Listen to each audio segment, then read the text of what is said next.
A giant of a man saved a mysterious woman from freezing in a snow-covered valley. But there was one thing he didn't know. Keeping her alive wouldn't just save a person, it would awaken an ancient code. And now, he'll either love her or burn because of her. By the way, we noticed something small. Most people who watch these stories aren't actually subscribed to the channel. Maybe we get caught up in the moment, or just forget to hit the button. But your support truly helps us keep creating stories like this. If this story moved you, don't forget to like the video, share your thoughts in the comments, and subscribe to the channel. Noah Bergman was walking toward the edge of the ranch with the first light of morning.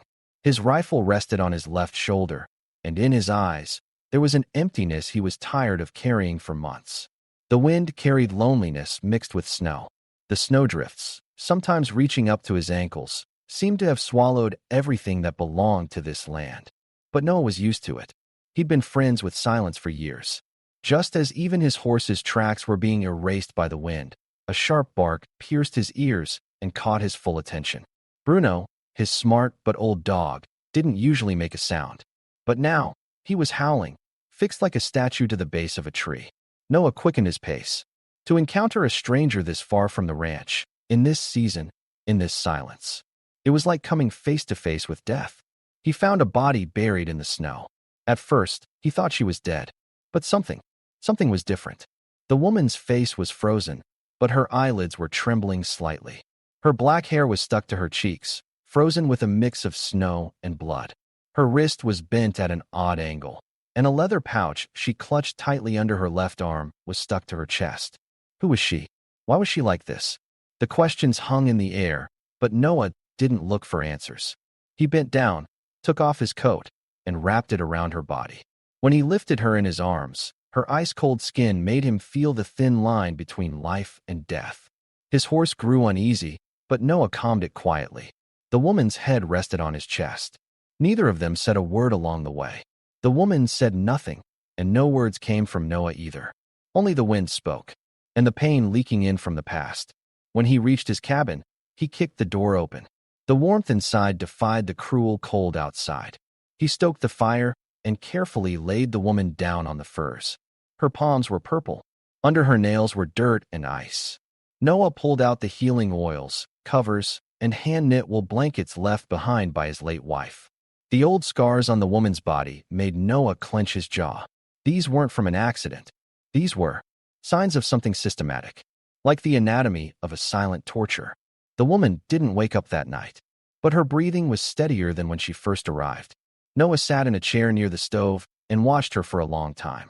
Outside, the snow was trying to cover the past, but inside, the past echoed in the crackling of the fire. 10 years ago, another woman had sat by that same fire. Now, someone whose name he didn't even know seemed to fill that space, but Noah tried not to think about it. Thinking meant forming a bond, and forming a bond meant inviting pain. In the morning, the woman opened her eyes. Her eyes. Those eyes shook Noah to his core. They weren't just dark. They were deep, questioning, full of darkness that had seen much. And most importantly, they were fearless. The woman tried to sit up, trembling, but her body gave out. Noah handed her a cup of water. When her hands shook, he held them. His rough, calloused fingers wrapped around her thin wrist firmly, but without fear. "Are you alone here?" she whispered.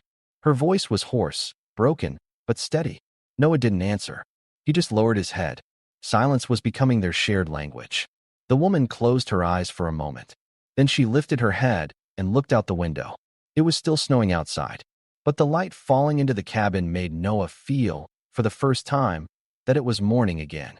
On the second day, the woman tried to walk. Her knees trembled, but Noah caught her before she fell. She flinched, as if ready to flee. "I won't help you if you don't want me to," Noah said, his voice barely above a murmur. The woman nodded. She walked on her own. Every step was steady but hard. She walked not like a slave, but like a warrior. And for the first time, Noah realized he hadn't just kept her alive, he was witnessing something else, a rebirth. Later that night, the woman stirred soup for Noah on the stove. Without asking, silently, as if her being there was the most natural thing in the world. She set a bowl on the table. When their eyes met, there was no thank you, no gratitude, only equality. In that moment, a sound came from outside. Light but sharp. Noah grabbed his rifle. The woman followed him, neither scared nor curious. Just ready. And for the first time that night, Noah couldn't stop the thought that crossed his mind. This woman didn't just happen to fall here. The morning was snowy again, but this time there was a trace that broke the silence. In the shadow of the pine trees climbing the eastern slope of the cabin, the scent of fresh earth and footprints in the packed snow didn't escape Noah's eyes. Rifle in hand, brown coat on his shoulder, he moved forward slowly and cautiously. The woman didn't follow behind, but Noah knew she was paying attention from the window. There were eyes watching from behind the glass, dark but alert. The prints were human, but heavy, maybe from someone carrying a weapon, maybe more than one person. In Noah's past, silence had often meant danger. This wasn't any different. At the edge of the forest, the tracks disappeared, but he was sure a branch had been freshly broken. They were close, very close. Someone was watching them. When he returned, the woman was still there, in front of the window. Noah hadn't asked her name, and she hadn't told him. But that unknown had now turned into a kind of respect between them. Like two strangers meeting at a shared border, with unknown pasts, they understood each other's silence. Someone's watching, Noah said. The woman nodded without taking her eyes off the window. I know them. Noah frowned. Who? She turned her head. Her eyes locked onto his for the first time. Family. But not all of them. That was a warning, not an explanation. And Noah had lived long enough to understand the difference. That evening, the woman cooked. Onions, beans, thyme kept in an old incense tin. She brought it all together with skill. Noah noticed her hands didn't tremble. This woman had learned how to survive with bare hands. Even if she didn't speak of her past, her hands did, telling of the burdens carried by a tribe, the shame buried by a sister, the vows a warrior never broke. After dinner, Noah sat in his chair, and the woman looked into the fire flickering in the stove. Neither of them spoke, but the dog sitting quietly by the door had its fur bristled. Then, another sound came from outside. This time, it was clear. Footsteps. Noah grabbed his rifle. As he headed for the door, the woman stepped in front of him. She placed her hand on his chest. Let me go, she said. Don't, Noah replied. But she took another step, calm and sure. Then opened the door. There, in front of them, were 4 figures. Silent. Still, as if they belonged to the forest. Their heads were feathered, their faces painted. They were of the same people as the woman. Noah understood that. But there was tension among them. The woman stepped forward. She crouched in the snow and rubbed a handful of it onto her forehead. It was a sign, some kind of ritual or a language of peace. But one of them stood out from the rest. Their eyes recognized the woman, but they didn't forgive her. In their hand was an object, a braided strand of hair tied with black and red threads. They threw it to the ground. You turned your back on us, came a low but sharp voice. The woman didn't speak. At that moment, Noah stepped forward. This is my home, he said, and no one judges anyone here. All eyes turned to him. For pairs, they slowly formed a circle around the woman. But they didn't attack. They just looked. Then one knelt down, scooped up a handful of earth, and placed it in front of her. The land won't accept you, but the man has, said the older one. Tears didn't fall from her eyes, but her face froze. I didn't choose, she said, but I stayed. With that, the figures turned away one by one. They disappeared quietly into the forest's darkness. But the last one picked up the braid again. It was the beginning of a sign, not a decision, a process. The woman knelt on the doorstep. Noah leaned down to steady her, but she raised her hand. I'm fine, she said. But this story belongs to both of us now. Noah thought about that. A sentence ran through his mind. This isn't just refuge. This is a declaration of war. That night, as the stove crackled in the cabin, the wind carried a different sound. A horse neighed in the distance. They were close. But now Noah wasn't alone. Not in decision. Not in facing enemies. The woman's name was still unknown. But their stories were already intertwined. The wind had changed direction. While the old tracks were being erased by the snow, new smells filled the air. Burnt wood, animal sweat, and iron. Noah had learned those smells years ago on the battlefield. And now, they were back. It was 3 a.m. The fire in the stove had died down, and the cabin had taken on a deep breath. But Noah couldn't sleep. His rifle was at his bedside, and the woman was at the window, still nameless, but her presence was growing heavier by the day. Before they came, the woman said, her voice slipping out like a barely visible trace. "I killed someone," Noah replied without taking his eyes off her. "Sometimes you have to survive." The woman turned her head, and for the first time, her eyes were truly full of fear. But his name was Father. That sentence fell over the cabin like a new shadow. Everything changed, and Noah understood it. This wasn't just a woman on the run. This was someone rejected by her own people but who still posed a threat to them. Because the past she carried on her back also carried someone else's secret. Noah didn't blink once until morning. The second day passed a little softer. The woman went outside early in the morning and washed herself near the well beside the barn. She didn't tie her hair. The winter sun was weak, but it lit her silhouette like gold. Noah watched from a distance, quietly. But now that silence was full, even if they didn't touch each other's pasts, their breathing was starting to fall into the same rhythm. At noon, the woman asked him a question. "Why are you alone?" Noah didn't answer. He just looked down. Then he handed her a box. When she opened it, inside there was a wooden comb, some wool thread, and an old ring. "They were all hers," Noah said. "But the last thing we shared was silence." The woman closed the box. "Then why don't you silence me too?" Noah's voice was deep, but slow. "Because even in your silence, there's life." During dinner, the dog suddenly started to growl. This wasn't for a squirrel or a fox walking through the dark. This was something else. A threat. An intent. Noah grabbed his rifle. The woman stood up too. Her instinct now wasn't to run but to stand her ground. When they stepped outside, 4 riders appeared just past the cabin. Their eyes were hidden in shadow, but their grins hung in the air like rot. "Beautiful night, isn't it?" said the one in front. A mocking expression twisted around a scar tangled in his beard. Noah narrowed his eyes and replied, "Nights have been the same around here lately. Cold, quiet, and dangerous." The man smiled. "We're looking for a girl. Young, dark hair. She fetches a good price." The woman took a step back. Noah stepped forward. "There's no one like that here." The man got down from his horse. The others stayed behind. "But your guest, she speaks with a Comanche accent. Some say she's not free. Others say the man who took her is a very big target." Noah didn't raise the rifle, but he put his hand on the barrel. "If a fight breaks out here, there won't be a winner." "I'm not here to win," the man said. "I'm here to leave a mark." At that moment, one of the riders drew an arrow from his bow. The woman saw it. Noah saw it. But the first to move was the woman.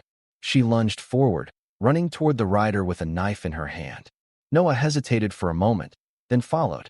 He raised his rifle and fired a shot into the ground. The sound echoed through the forest. The riders were caught off guard. The one the woman charged at stumbled back and fell to the ground. The others turned their horses and disappeared into the darkness. The woman looked down at the man on the ground. She hadn't stabbed him, but his eyes were shredded. In that moment, there was only one thing in his gaze: fear. Noah grabbed the woman's arm. "He can't hurt you anymore." The woman nodded, but her face was still hard. "I'm not just someone running anymore."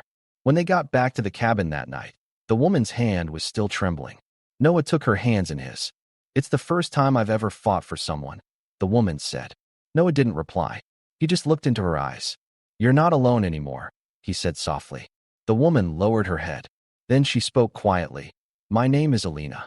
That name echoed in the cabin, and Noah carved it into himself like a secret. As the night went on, the wind changed direction. This time, it wasn't just drifting through the trees, it slammed directly into the cabin. There was no storm, but something was in the air, an intent. Alina stood at the window again. Her hair fell loosely over her shoulder, and her eyes seemed to be listening to an echo coming from the darkness. Noah was kneeling by the stove, placing new logs inside. But his movements were automatic, his mind wasn't there. With every creak, every play of shadows, he kept asking the same question: who else is coming tonight? That morning, smoke had risen from the valley below. It wasn't hunter's smoke, nor from a traveler burning wet wood. It was a message. No one knew it, which was why he had gone outside, climbed the slope, and watched the sky for hours. When he returned, he found a letter, nailed to the door.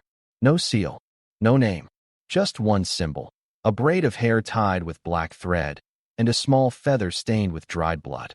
Alina didn't look at the letter. She didn't need to. She didn't have to see to know who it was from. "If he's come," she said, "I won't go back." Noah didn't ask. He didn't know who had come, But he could sense this wasn't about some ordinary tribe or blood feud. This was deeper. Alina didn't speak all day, but she kept moving, covering the gaps in the walls, braiding old blankets with clothesline, lining water buckets near the door. She wasn't preparing to hide, she was preparing for a siege. At sunset, the sound of horse hooves came from afar. 3, maybe 4. Heavy, deliberate. Noah grabbed his rifle. Alina tucked a knife into her belt. Neither spoke. Even the dog didn't bark. Maybe he understood, too. This time the visitors weren't quiet. They stopped in front of the cabin but didn't dismount. One of them, with a deep voice, spoke. "The woman is one of ours. Whoever took her is now our enemy." Noah didn't open the door, but replied from beside the window. "I didn't take anyone." She stayed. A laugh followed. Mocking. "That's not for us to decide. Blood decides. You're hiding a woman. That woman was born of our blood. Either you return her, or that blood will be spilled in your home."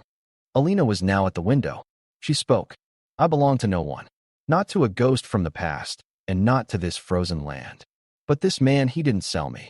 He didn't ask for my name. Didn't ask about my wounds. And I didn't touch his ghosts. That's why I'm here." Her words hung in the air. There was no reply for a long time. Then one more sentence came out of the dark. "Then you marry. You return with honor, or be counted as stillborn." This time, Noah opened the door. He stood tall and cold, like the wind rushing in. He stood behind Alina. "I didn't ask for her, but I came to know her. And now I won't let her go," he said. His voice was so firm, the silence on the other side felt like a blade. It wasn't the kind of word said for thousands of years. It wasn't a marriage vow. It wasn't a claim. But when Alina heard it, she closed her eyes. For the first time, she didn't want to fight next to someone she wanted to stay. The riders waited a moment. Then their leader spoke. "Then we'll come. Sooner or later. You've taken the feather. Under the witness of this mountain, you're part of a bond now. And we will either honor it or break it." At that moment, Alina turned around and went back inside. She placed something on the table. When Noah approached, he saw it. A short braid made from her own hair, and a pair of white beads beside it. Alina didn't say a word, but Noah understood. These silent gifts were part of a tradition going back thousands of years. And in that moment, he realized she didn't just stay with him. She wanted to live with him. No one slept that night. The air inside the cabin was heavy, but the stove still burned. And that flame inside burned hotter, more real than any threat outside. Before dawn, Alina had a dream. When she opened her eyes, Noah was sitting at her bedside. "Don't leave me," she said, her voice trembling for the first time. Noah nodded. "We're not the kind who get left anymore." And morning came not with footsteps, but with silence. But it was the silence before the storm. By noon, a dust cloud rising from the far end of the valley signaled someone was coming. This time it wasn't riders. With the creaking of wheels, the murmurs of people, and the sound of boots in the distance, the townsfolk had arrived.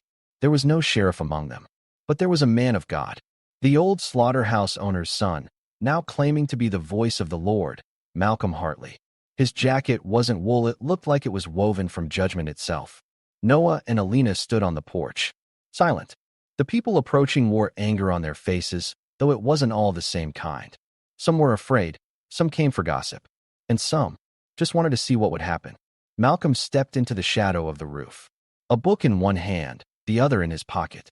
Before he spoke, he muttered something to the crowd around him. There was once order on this land, order born of name, bloodline, and faith. But you, his eyes turned to Alina, that you took a woman and placed her not in a sacred home, but in a silent cabin. That sin isn't just on you, it's on all of us now. Alina didn't step back.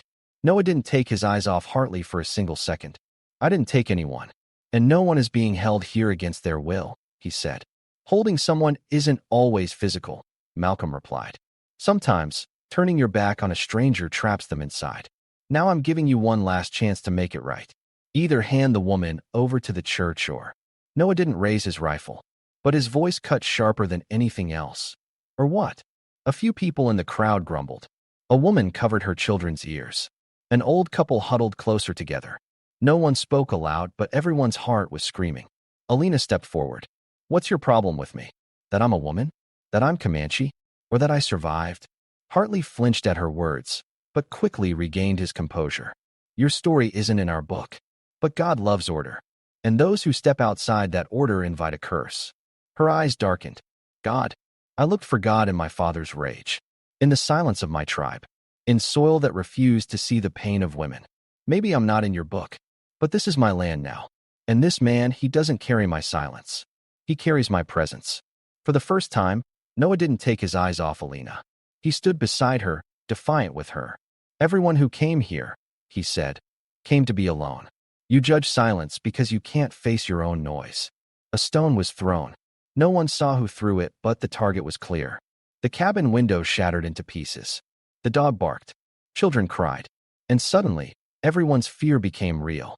Hartley stepped back, but kept speaking. This is a warning. Next time we won't come alone. The crowd slowly dispersed. But silence didn't fall between Alina and Noah. On the contrary, it deepened. That night, they didn't speak in the cabin. But the silence wasn't fear anymore, it was resolve. The next morning, they found a basket left at the door. Inside, fresh herbs, some dried meat, and a feather, an eagle feather that faded from white at the root to black at the tip. Alina closed her eyes.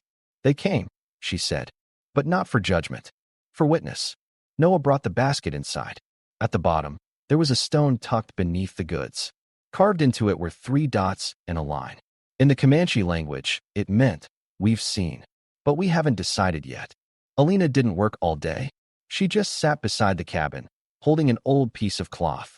It looked like she was sewing something, but Noah didn't come closer. Some rituals belonged to solitude. That evening, Alina laid a piece of fabric on the table, stitched in black thread. It showed a house, a tree, and 2 figures. A woman, a man, side by side, drawn apart, but with a fire between them. Alina spoke. This isn't me. This is us. But there's still something burning. If you don't feed the fire, I'll burn alone. Noah sat beside the cloth. He bowed his head. If one dies in the fire, he said, the other turns to ash. But if we stand together, that fire lights the way. That night, for the first time, Noah held Alina's hands in his own. And no threat, no past, could separate them. But with dawn, the distant sound of dogs barking and black smoke rising into the sky warned them that their final trial was approaching. It was dawn. The sky was gray, the earth silent. But the black smoke rising at the edge of the valley was now a kind of announcement of silence. There were no footsteps approaching the cabin, but the ground itself seemed to tremble. The dog barked, then went quiet. Alina stood at the window, her hair unbraided, falling over her shoulders, her eyes on the horizon. Noah was cleaning his rifle, but his hands moved separately from his thoughts. It's not them, Alina said suddenly. This time it's the town. Noah turned his head. Are you sure? The feather wouldn't have told me this. This is a different kind of anger. This is the final gasp of fear. Within an hour, the sounds became clearer. No horses, just walking people. More than 10 figures, carrying lanterns, shovels, axes. All familiar faces. Townsfolk. But this time, there was no shame. Their faces showed determination and fanaticism. At the front, Malcolm Hartley. In his hand wasn't a Bible, it was a torch. Noah stepped onto the porch. Alina stood behind him, a knife tucked into her belt, but there was no fear in her eyes. There was posture. She stood not as a woman, but as a spirit born of battle. That's enough, said Hartley. We accept no other law on this land. This house must now burn by the hand of one of our own. Noah stepped forward. You don't come into this home with fire or prayers. There's no sin here, only survival. Survival, a woman shouted, is sometimes a betrayal of faith. The child behind her clutched her hand in fear. A man raised his axe. I'll strike first, because our children need to know what's right. Just then, a voice came from behind the tree beside the cabin. Deep, firm, and old as the soil. Those who teach children righteousness through cruelty end up raising them to be either cowards or tyrants. The entire crowd turned. Comanche warriors had stepped out from the shadows. Silent, arrows on their bows but not drawn.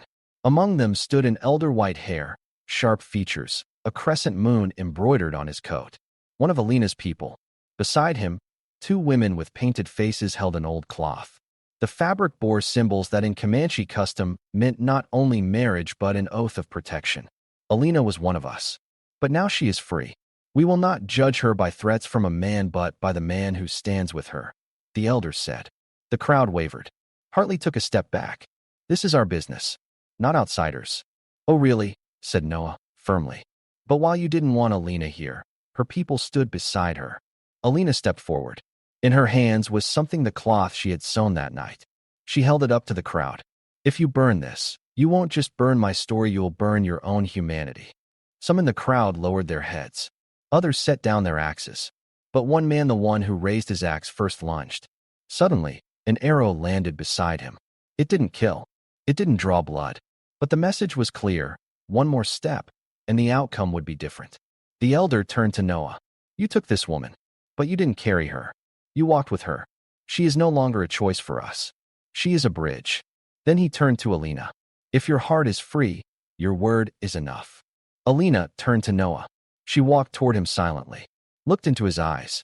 I don't owe you, but I do owe a journey. Walking side by side is worth trying. Noah lowered his head. I never wanted to own you, but I wanted to stand with you. That's all. The elder laid the cloth on the ground, placed the white feather on it, then stood. This is our ceremony. Not marriage, not ownership, witnessing. And if the wind, too, bears witness, then we acknowledge it. As they turned back toward the cabin, the wind began to blow. Soft, gentle, but it changed direction. The crowd pulled back quietly this time. No curses were shouted, no applause, but a judgment that had lasted for centuries was shaken that day by the resistance of a single woman. One by one, the Comanche disappeared too. Alina and Noah were left alone. That night, Alina lit a small fire beside the old stone quarry. She called Noah over. In her hand was a comb. It had belonged to his late wife. Noah understood. She has her place. But this could be a new one beside you, Alina said. She braided her hair with the comb. But this time, at the end of the braid, she tied not white beads but a thread that Noah himself knotted. It wasn't their tribe's custom. It was their decision. In the morning, there was a knock at the door. A crying child, holding a cat, and with these words, My mom's really sick, but she told me. Find the woman with fire in her eyes. Alina bent down, took the child into her arms, brought him and the cat inside. Noah didn't close the door. He just left it wide open. And the wind, this time, came in like a poem. The Yindi were just a few steps away from reaching our first 1,500 subscribers, our growing family. From the bottom of our hearts, thank you to everyone who's brought us this far. With your support, we grow stronger with every story. If you haven't subscribed yet, now is the perfect time.